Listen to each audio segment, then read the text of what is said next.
Ladies and gentlemen of the Chuckle Hut, welcome to the stage, Jangles Glimpo.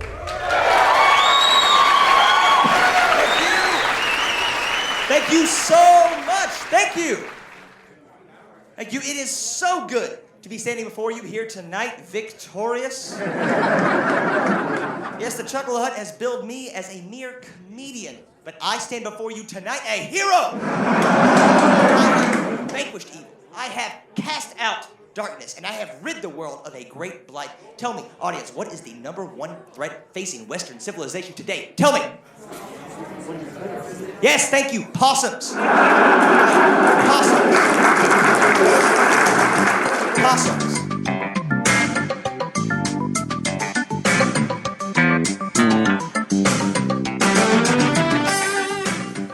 Part 1.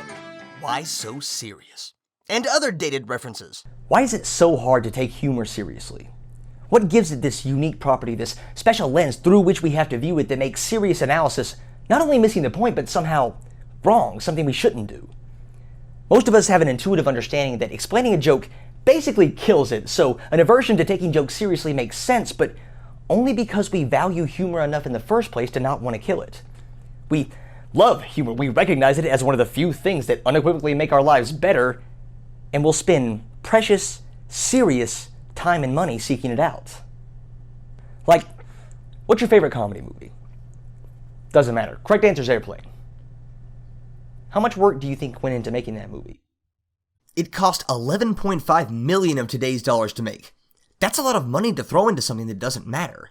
That money went to the writers who presumably spent a lot of time and effort writing the script, to the actors who honed their craft in one way or another to deliver those lines, to everyone building the sets, to the cinematographers who developed the shots.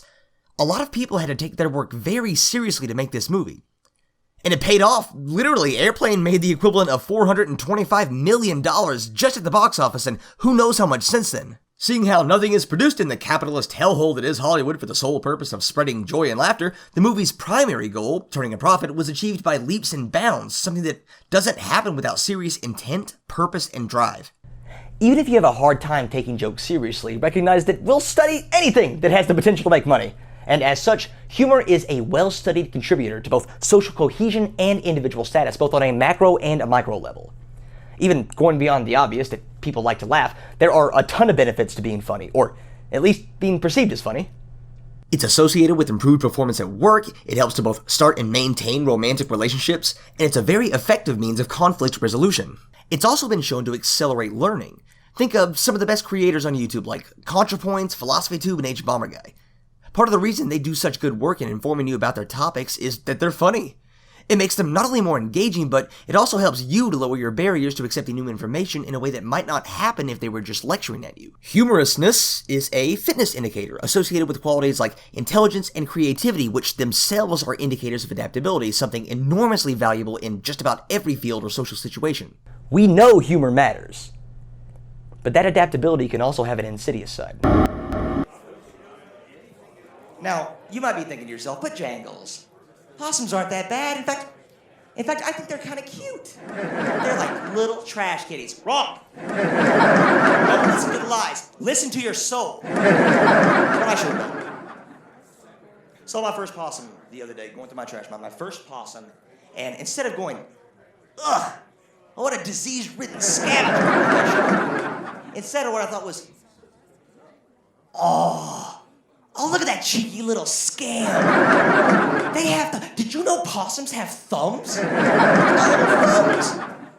He's tossing it all over the lawn with his little thumbs. Oh, so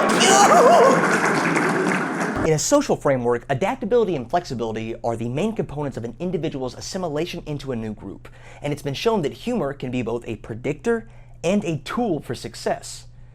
When we're with someone new, we use humor like a social thermometer. If a joke goes well, we want them to think we meant it because that shows that we have good qualities and probably have something in common. If a joke doesn't go well, just a meme, just a meme, just a meme, just a meme, just a meme. Or maybe that is just a meme. Or maybe this is just a meme. Maybe this is just a meme. Or maybe this is all just a meme. there's social intent behind every joke. We want our date to like us. We want to ease tension with our coworker. We want to gauge the political spectrum of a new group of peers. And there's the problem we often run into when trying to talk seriously about humor. We use humor to further goals we take very seriously, but because of the adaptive nature of humor, we often take credit for the good things it says about us while not letting the bad things get a chance to stick. So, is it even worth it to look deeper into jokes? Does what we find funny say something about us as people? Yes, it does. Look how long this video is. Part 2. Taking humor seriously. As if taking humor seriously enough to study wasn't already hard enough, you can probably guess that building a unifying theory of humor is even tougher. That doesn't mean we haven't tried, though. Like every other pretentious man with one college philosophy class under his belt, I'll mention that Plato and Aristotle both wrote about humor theory back in their day. They viewed humor as a form of mockery, something we mostly derive from seeing the misfortune of others and then feeling better about ourselves because of it. This was later formalized into the superiority theory of humor. Plato thought that to be overcome with laughter was not befitting of the philosopher, and once wrote that the malicious man is somehow pleased at his neighbor's misfortune. Aristotle once wrote that comedy is an imitation of people who are worse than the average. The ridiculous is a species of the ugly. And since that's what they thought of comedy, it makes sense that our two big Western rational daddies argued that laughter that mocks authority was to be suppressed in the Republic. So, if you're one of those PC snowflakes who just can't take a joke and wants to censor memes, know that you're carrying on the legacy of the two biggest pillars of Western philosophy. Snapped out of it, though, eventually. You know what it did for me? Possum was going through my garbage. He finally found some food. What did he find? He found an apple core. He went up to the apple core. He sniffed it. He looked at it. And pushed it away. He pushed it away. You're gonna dig through my garbage with taste preferences? What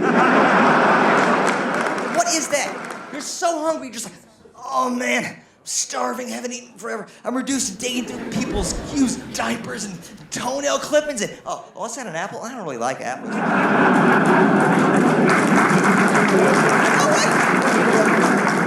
Like some sort of rat millennial hybrid just, I know I didn't work for any of this stuff, but I think I deserve something.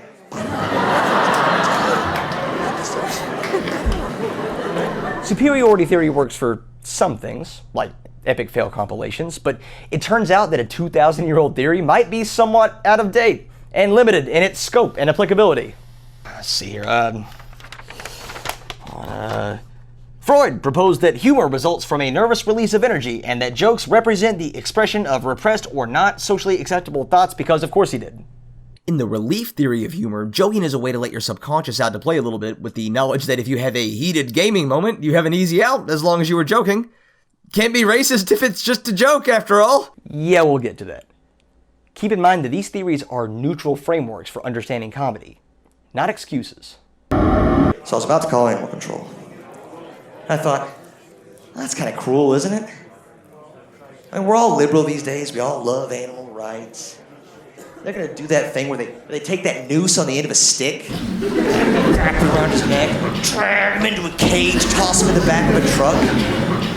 As the truck goes away, he's gonna turn around. He's gonna look out at the world that he's never gonna see again. And he's gonna put his little paw up against the bars of the cage and go, in the arms of angels. And then he gets up into my patio chair. He turns around. He looks at me. He looks at me, looking at him through the window. And he shits on my chair. So the rip will go across the couch cushion. Nope, fuck this fucker. I'm taking him out. Relief can also come from the sudden release of tension after a stressful episode, the sudden realization that the threat turned out to be harmless. This could be anything from laughing after a near-death experience, to the desire to crack jokes at a funeral, to lazy shock humor. Relief theory is that pressure release valve that opens after getting away from a threat unscathed. Rounding out the big three classical theories of humor is incongruity theory, considered by some to be the most widely applicable of the three. It loosely defines something humorous as just a collection of elements that don't normally go together. Like a dude wearing a weird outfit in a normal setting, or a joke that sets up a premise and then goes somewhere completely unexpected with it. Immanuel Kant wrote about what would today be considered incongruity theory, and even though he only wrote a few paragraphs on it and never put it to a name, for some reason that gives the theory more credibility. Also, I want you to keep Cann in mind as you watch this video.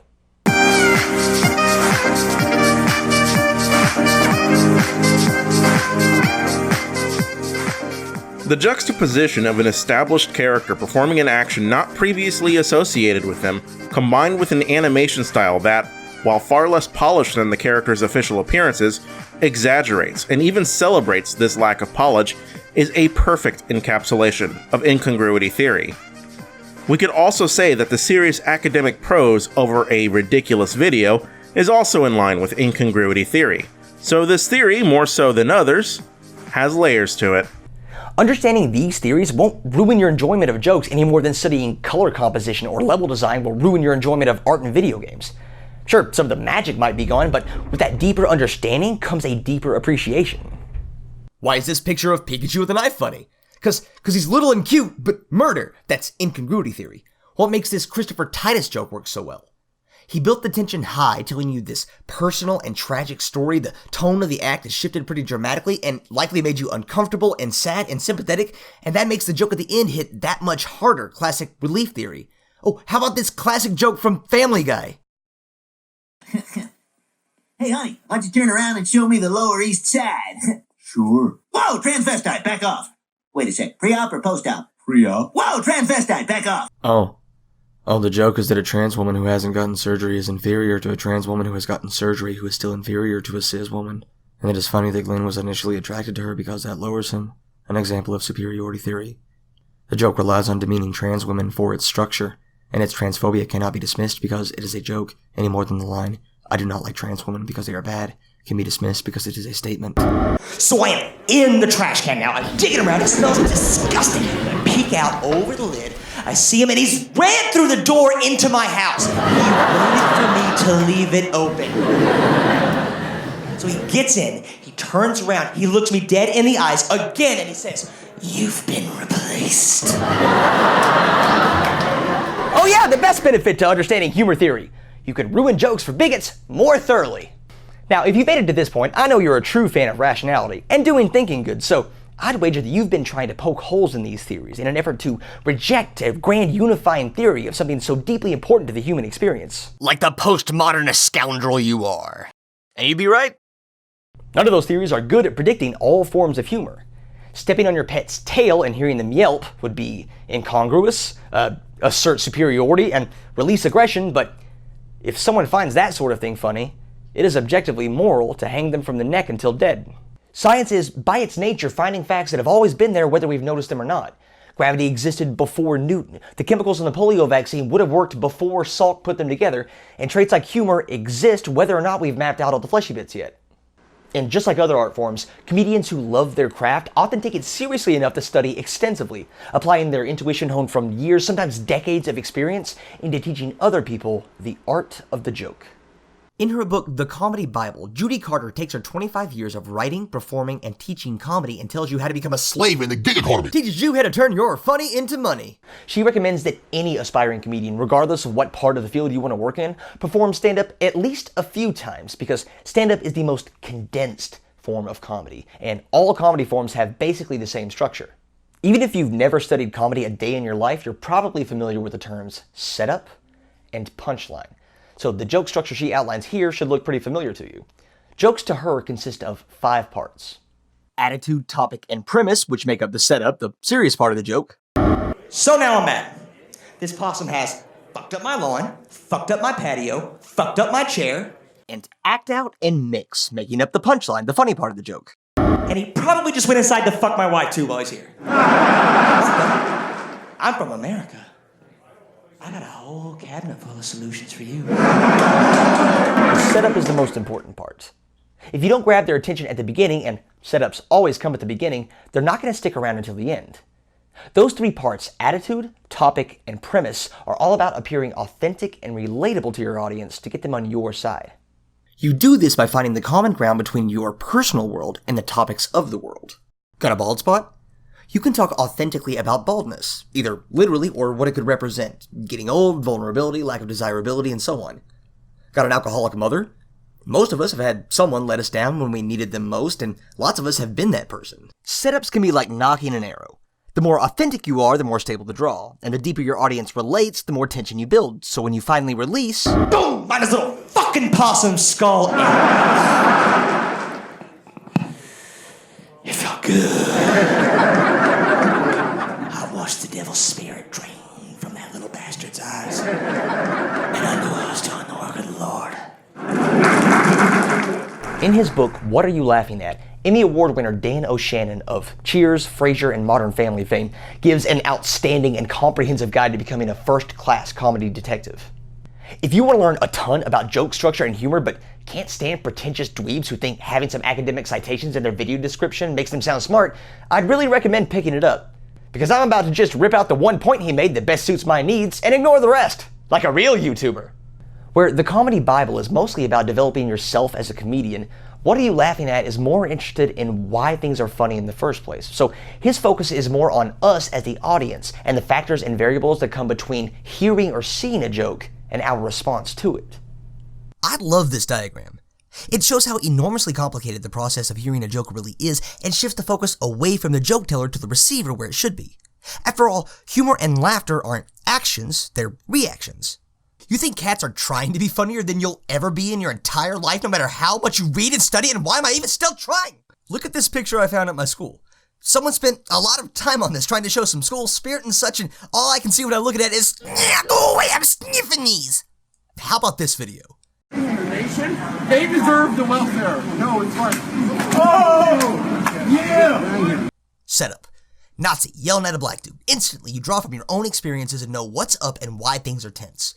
Then, this little moment. You can see the exact instant when he realizes he's fucked up and tries to, hey, hold on, let's try to be reasonable starting now. And then, boom, punchline. Get it? Punchline. It's a pun. I'm funny. I have references to prove it. Now you may or may not find any of those funny. That's not the point. The point is that intent is irrelevant. Humor doesn't need a comedian any more than a learner needs a teacher. I mean, sure, it can help, but only if everyone's on the same page. And rather than focusing on how teachers teach, the important part is understanding how learners learn. Why do we find things funny? Where does humor come from? Part 3. Morality and Humor. Hey, isn't that just the time? Aside from telling you why things are funny, superiority, relief, and incongruity theory share something else in common. They require you to have a notion of how things ought to be. Humor is ubiquitous in its presence, if not its manifestation, across time, ages, and cultures. Laughter is one of the first vocalizations we learn to make as babies, even without ever having to hear someone else do it first, and there are some theorized evolutionary reasons as to why that might be. Basically, humor evolved as a way to respond to and communicate an awareness of an inconsistency between one's past and current experiences, an interpretation that what you expected was different than what actually happened. At its core, incongruity is a type of threat, and a tiger popping up out of the bush to eat your face off would be humorous if that's all it took. So it's not just that something was unexpected, but that it was okay that it was unexpected. So maybe a bit of relief theory in there as well. For example, some species of ape will laugh during chasing or tickling, signaling that, yes, being chased and physically disturbed can be associated with a deadly threat, but right now we're just playing. It's not serious. It's not wrong. Back to What Are You Laughing At?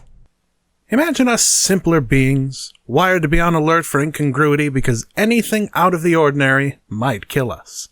When incongruity is recognized, a shadow at the wrong time, an unfamiliar noise in the jungle, all our red flags go up, our hackles are raised, our bodies are flooded with adrenaline, and our pulses pound. Fear and or aggression surge as we prepare to fight, flee, or die. And then the incongruity turns out to be harmless. Suddenly all the switches are shut off and we're awash with the release of tension. The sensation is a chemical rush, an exciting physiological change which our bodies experience as we come down. We associate this feeling with relief, triumph, celebration. We look at our fellow pre-language proto-humans as we vocalize our gasps of relief. Do you feel this too? Did you see the looks on our faces? We just faced danger and we kicked ass. Take that, unexpected shadow on the wall. We are superior. Why are we more likely to give someone a pass after saying something offensive if it looks like they were joking? Because our sense of what a joke is ties directly into that evolutionary identification of a threat that turned out okay. This concept of what should be, a recognition of when something is different than what should be, and an evaluation of whether or not it's okay for that different thing to be there aren't all that different than Augusto Blasi's self-model of moral identity, one of the most well-developed and accepted models of morality to date. Blasi's model has 3 parts. 1. Moral identity, which is the degree to which being moral is an essential part of your sense of self. 2. A judgment of responsibility, which is applying that moral identity to the situation in question. And 3. The human tendency to strive for self-consistency, which is to say adhering to your own norms and, by extension, recognizing what violates them. Morality and humor are often seen as being in conflict with one another. That's not wrong, I'll get into why later, but they draw from the same principles. You need norms, you need recognition of what challenges those norms, and you need to be able to assess whether or not those transgressions are safe. And that brings us to the best and most comprehensive theory of humor to date. Part 4. Benign Violation Theory. Benign violation theory combines theoretical, practical, and moral foundations to create the best framework to date for analyzing why we find things funny. It's what I'll be using for the rest of this video as well as part 2. Yep, part 2. Just look at how long this video is and imagine like another one in a couple months from now. BVT has 3 rules that should hopefully be familiar by now. 1. Humor is invoked by a violation, which could be an apparent threat, a breach of norms, or taboo content. 2. The context of that humor is perceived to be safe, playful, or non-serious. Benign, in other words. 3. That these 2 seemingly contradictory conditions occur simultaneously. So in benign violation theory, the joke teller and the audience both need to share a norm, otherwise there isn't anything to violate. There's a reason comedy doesn't age or travel well, and it's the same reason why relating to your audience is so important. Without that norm, without that shared sense of what should be, you can't set up expectations to then knock down. Once you've set up a norm, violating it is easy. You're not supposed to say the N-word or dress your pug up in a Nazi uniform while shouting about gassing people, so just do those things and voila, norm's violated. The hard part is finding that balance between threatening your audience enough to let them know something's off while at the same time letting them know it's okay. There are a few ways to do this. 1. You can lead someone to expect one norm but then rely on a different acceptable norm instead. This is how a lot of dad jokes work. Dad, I'm hungry. Hi, hungry, I'm dad. The kid used hungry as an adjective to describe their status, a reasonable norm to expect, but the dad used a different but still acceptable interpretation of I am to pretend the kid was introducing themselves. You can also see 2 really good examples of this from the objectively best comedy movie ever, Airplane. Can you fly this plane and land it? Surely you can't be serious. I am serious. And don't call me Shirley. The norm is your familiarity with the phrase, surely you can't be serious, a reasonable line in context. The response, I am serious, and don't call me Shirley, reminds you of a different but still valid way of hearing the sentence. It was at that moment that I first realized Elaine had doubts about our relationship. And that, as much as anything else, led to my drinking problem. In context, you know a drinking problem probably refers to alcohol abuse, that's the norm, and then the violation is a literal problem when trying to drink a liquid, which is also a valid, if weird, interpretation of drinking problem. The violations in these jokes just stem from being unexpected, not from any moral transgression. They're benign by default. Tame. Safe. We're after bigger, edgier fish. 2. You can make the violation psychologically distant. If the threat seems more hypothetical than real, then you might not apply the same moral standards to it. Slapstick relies on this a lot. Imagine if someone jammed 2 fingers into both your eyes, or took a saw to the top of your head, or turned a boat propeller on while you were touching it. These actions taken at face value would be just at home in a slasher movie, but some funny sound effects and reactions from the actors that reassure you that they're okay, no lasting harm has been done, creates enough psychological distance to make the violation benign. And it doesn't just have to be violence. Any sufficient hyperbole can help to make an immoral violation benign. The hanging body of a suicide victim might be grotesque, but no one's gonna hang themselves on an airplane because of a boring story. Can't stand it anymore. I've got to get out of here. I've got to get out of here. Calm down. Get a hold of yourself. Stewardess, please let me handle this. I've got to get Calm down now. Get back to your seat. I'll take care of this. Calm down. Calm down. Get a hold of yourself. Doctor, you're wanted on the phone. Everything's going to be all right. Please. Sister, please, I'll handle this. I've got to get out of here. Out of here. Out of here. I've got to get out of here. Slapping a hysterical woman is a trope, sure, but it's born out of a social sense that sometimes a woman just gets so emotional and irrational and just got... well, look, a line of people starts forming to get their turn, which is ridiculous. It pulls the situation out of plausibility. Of course, depending on how close you are to the topic, there might not be any way of creating enough psychological distance between you and the violation to make it okay. 3. You can go after a norm that the listener wasn't all that attached to in the first place.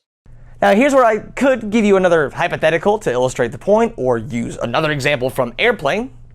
But instead I'm going to have someone cool read you a real excerpt from an actual peer-reviewed scientific journal.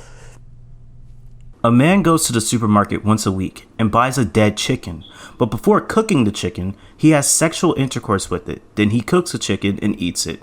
Using a chicken carcass for masturbatory purposes violates widely held moral norms concerning bestiality and necrophilia. Consequently, most people are disgusted by this behavior and consider it wrong. However, for several reasons, the behavior can simultaneously seem benign and thus be amusing. First, it is harmless. After all, the chicken was already dead, and therefore acceptable according to the moral norm based on harm. Second, as unlikely as it may seem, some people may not be strongly committed to the violated sexual norms. Third, the scenario seems hypothetical and thus psychologically distant. The benign violation hypothesis predicts that people who see the behavior as both a violation and benign will be amused. In addition to being wonderful, that passage is useful because this last method of making violations benign is also the broadest. It can apply to literally everything. That makes it hard to pin down why some jokes work for some people and not others. Let's take a few last examples from Airplane. Relax and enjoy your flight. Would you like something to read? Do you have anything light? Oh, how about this leaflet, Famous Jewish Sports Legends? Yes, thank you. You must understand, these people had been completely isolated from civilization. No one had ever outlined a physical fitness program for them, and they had no athletic equipment. I started them on simple calisthenics, then gradually worked them up to rudimentary game skills, and finally advanced competitive theory. I was patient with them, and they were eager to learn. They seemed to enjoy themselves. It was probably due to the advanced American teaching techniques that we were able to bridge the generations of isolation and communicate so successfully with the Malumbos. We did come back to the States. I tried a number of jobs. Well, I could go on for hours, but I'd probably start to bore you. You know, I really couldn't blame Elaine if she wanted a career. So think for a second about what the norms would be in those situations. In order for those jokes to work, you have to be familiar with a few racial stereotypes, that Jewish people aren't athletic, that black people are good at basketball, that Japanese people do the thing where they stab themselves to death with a sword. Yes, I know what it's called. Stay focused. So yes, these things are part of the norm you're working with in the context of the jokes, but where are the violations? Are they subverting those norms? Well, no. There are a few different ways you could look at it. The Zuckers are Jewish, so maybe this is a self-deprecating joke, and them being in on it makes it okay. Maybe the native people being instantly better than the visitors joke here is a subversion of the white savior trope. Maybe this is just a standard overreaction to a boring story akin to the old lady from earlier, and it just happened to include, well, another very possible read of these would be, oh, you're not supposed to be racist, but they're doing it. So a relief theory lens, or look at the different person doing the thing that is different. They are so ridiculous. Some superiority theory there. There's no one right answer to why these jokes might be funny to some people, but there is a right answer to what norms you need to share to make these jokes work in the way the writers intended.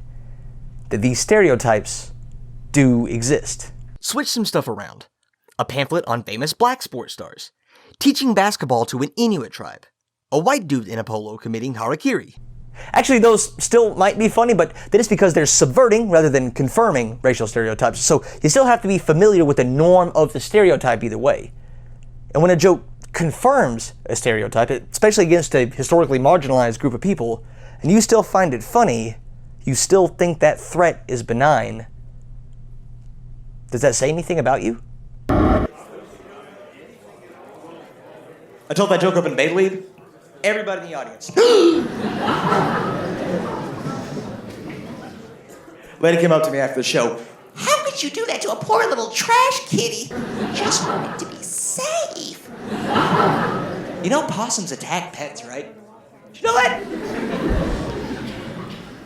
Yeah, so let's wait until the possums come into her neighborhood. They run up to her. They snatch the dog out of her purse. What do you think she's going to do? Like, oh no, they're tearing biscuits. Trachea out, but... Possums play. We just have to respect their culture.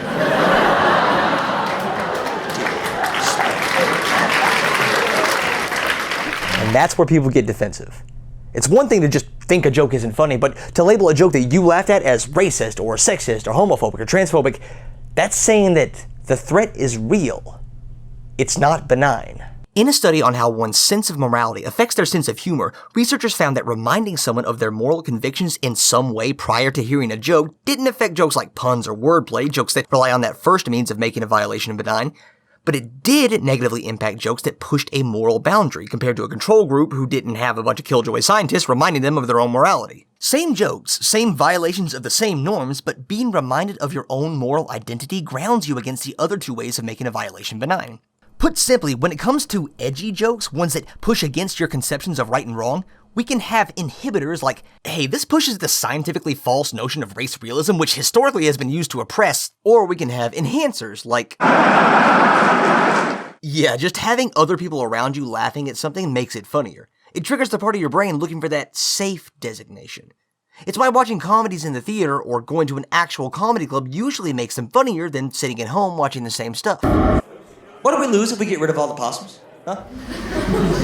Oh, they hunt slugs and beetles, help keep the rats and cockroaches at bay. Hey, guess what? We're humans. We can get rid of them too. Dan O'Shannon writes at length about the comedy frame of mind, the notion that in order to experience comedic information as funny, we have to recognize that the information has or had the potential to be funny. To do that, we need to identify safe incongruity and or have a cognitive or social trigger alerting us to comedic potential. So just like we can be pulled back from finding edgy jokes funny if we're reminded why they're edgy in the first place, we can also be pushed towards finding them funny if we're put in the right environment. But to get to that environment where you're most receptive to comedy containing moral transgressions, you have to move away from one in which you take yourself and the things you believe in too seriously. And hey, there's nothing wrong with that. We all need a break from this hell world of skyrocketing wealth inequality, rampant transphobia, and seemingly inevitable fire tornadoes. Just keep in mind that this comedic environment is not a hermetically sealed bubble. Those acceptable transgressions can add up until they're so commonplace that you start to expect them. And if you start expecting violations, they're not violations anymore. They become the new norm. Then what do you do? Part 5. Shifting perspectives. If you fancy yourself a smart, rational internet type, you may have heard of something called the Overton window. Look at your screen right now. You have a far left edge and a far right edge, and that's the way you judge this picture. But far is relative to your perspective. If I just weight it to one side, what used to be far right is now center right, what used to be center is now left, and the far left is now not. Putting yourself in a comedy frame of mind already pulls you away from your shallowest moral roots, keeping your window in place. And comedy, by its transgressive nature, is pulling you further away from those roots and telling you it's safe. Far from being divorced from morality, comedy is the perfect tool to change it. It shows you that more extreme perspective, gives you an excuse to dip your toes in and try it out without the consequences of taking it seriously. I mentioned earlier that some primates laugh when they're play fighting. They're signaling that even though this might look like something actually dangerous, it's safe. It's not for real. But in the process, they get some experience fighting. Maybe racial humor will put too many people on the defensive, so let's take a different approach. Remember that clip of the Nazi getting punched from earlier? I'm not sure how many times I would have to watch that before it stopped being funny to me. Why do you think that is?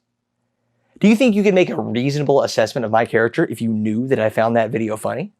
What are some norms we can assume I have going into this? Well, I already told you one. I know why a Nazi might be pissing off a black person. It's important context, but there's no violations there. Honestly, I could analyze this clip forever, and this video is already too long, so basically the violation is some pretty nasty violence, and the thing that makes it benign to me is fuck Nazis. Now, fuck Nazis is, or at least used to be, pretty universal, because, well, Nazis are bad. Nazis are bad to the point where we don't even think of them as people anymore. They're just vessels for evil. And they are. But what shifted our perception so far? Back in the times when we were apparently, great, we didn't actually hate the Nazis, even though they did all the things that we hate them for today. Everything's fine, we're not going back at all. So, what happened? Well, a shift happened. And while comedy wasn't the only factor in that shift, it undeniably played a part. From Charlie Chaplin's The Great Dictator to the award-winning Donald Duck short Der Fuhrer's Face to Hogan's Heroes, all the way through the producers and Fine. Okay, there's no way I could write anything better than Lindsay Ellis's video on Mel Brooks, so for actual good content, specifically on effective comedy against Nazis, go watch that instead, but I still have a point here. When you hear or see the same joke over and over, it loses its impact. You hear the setup, you begin to expect what comes next. What used to be a violation is now a new norm. To be funny again, to transgress, that violation has to shift even further. Normally, this isn't a slippery slope. Most of us aren't constantly in a comedic frame of mind. We care about issues and people, and even if the violation shifts, that doesn't mean what we consider benign shifts with it. Even if you personally aren't all that attached to a moral being transgressed in a certain joke, seeing people around you be vocal in their objection to it, letting you know that they don't think the violation is benign, messes with your social and cognitive perceptions of the joke. You heard the unfamiliar noise in the jungle, saw the shadow at the wrong time, got prepared to fight or flee, then relaxed for a second when you judged it to be harmless. But then you look around at the other members of your tribe, and they're still on edge, ready to deal with the threat. Now you can't get the relief. You've been comedy blueballed. When right-wingers or centrists say that the left is killing comedy because you're not allowed to make jokes anymore, what they're actually saying is that they need to look around and see that everyone feels the same relief at finding the threat harmless as they do. If they don't, or if one or half the tribe is still going, no, there's a threat here, what if they saw something you didn't? What if you were careless and signaled safety when you shouldn't have? What would that say about you? What would your tribe think of you? Or what if you did see the threats, but it wasn't coming after you?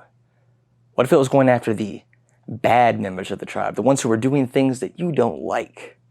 The weak members of the tribe, the different members of the tribe, the ones who wanted to change the way things are, even though the way things are has been working out just fine for you. I mean, if the system has already put you near the top, you're probably in charge of identifying the threats anyway.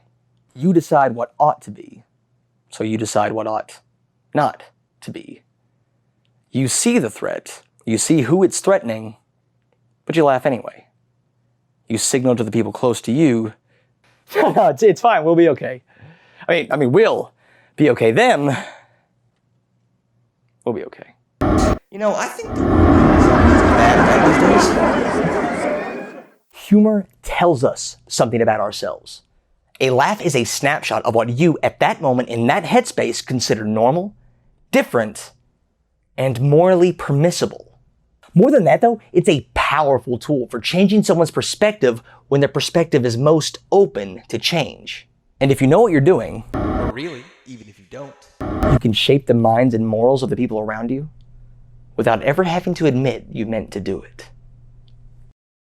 Thank you sincerely for making it to the end of this video. It actually means a lot to me that you put all that time into watching something I made. I had a lot of fun making this one. It took a ton of work. It's probably like the thing that I put the most effort into in my life. So thank you seriously for making it to the end of this. If you want to support me, I do have a Patreon, and it would mean the world to me if you just dropped a couple of dollars there to help me make more videos like this. I do have tiers ranging from I will pet my cat for you to I will do research for you to I will make a song for you. So, yeah, please support me, and I hope to have part 2 up in video.